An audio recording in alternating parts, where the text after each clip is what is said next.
اکثریت خیال نہیں رکھتے کہ جو کما رہے ہیں وہ پیسہ کہاں سے آ رہا، حلال کی کمائی ہے یا حرام کی کمائی ہے، کسی کا حق مارا جا رہا ہے، کسی کے حقوق ادا نہیں کیے جا رہے۔ یہ مسئلہ بڑا آج کے دور میں بڑھ گیا ہے۔ ہر جگہ پر نیک لوگ ضرور ہوتے ہیں، ایسا نہیں ہے کہ نیکوں کی کمی مکمل طور پر ہو گئی ہے۔ کوئی محکمہ لے لیں، ڈاکٹروں کا محکمہ لیں، اس میں بھی بڑے بڑے نیک اور صالح ڈاکٹر موجود ہیں۔ پولیس کا محکمہ لیں تو پولیس کے محکمے کے اندر بھی بڑے صالح افراد موجود ہیں، اور کوئی محکمہ جتنے بھی آپ لے سکتے ہیں، فوج کا لے لیں، حتیٰ کہ ہمارا لے لیں، علماء کی لائن لے لیں۔ جہاں ہر جگہ پر کرپٹ قسم کے لوگ موجود ہیں، وہاں بڑے صالحین لوگ بھی موجود ہیں۔ تاجر حضرات، کاروبار کرنے والے، ان کے اندر بھی جہاں دھوکہ، جھوٹ، فراڈ کر کے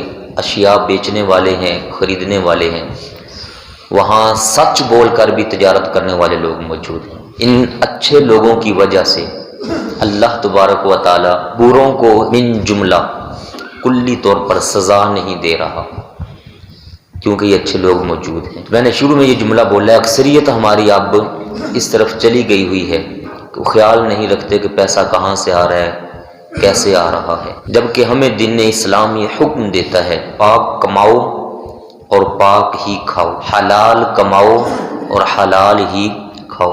پاکیزہ کمائی اور پاکیزہ غذا یہ بندے کو اللہ تعالیٰ کے قریب کر دیتی ہے۔ پیارے محبوب نبی کریم صلی اللہ علیہ وآلہ وسلم کا فرمان عالی شان ہے، اللہ تبارک و تعالیٰ خود پاک ہے، اور وہ پاک کمانے والے اور پاک کھانے والے کو پسند فرماتا ہے۔ تو پاکیزہ ہے، صاف ستھرا ہے، اس لیے وہ ہر معاملے کے اندر ستھرائی کو، صفائی کو پسند فرماتا ہے۔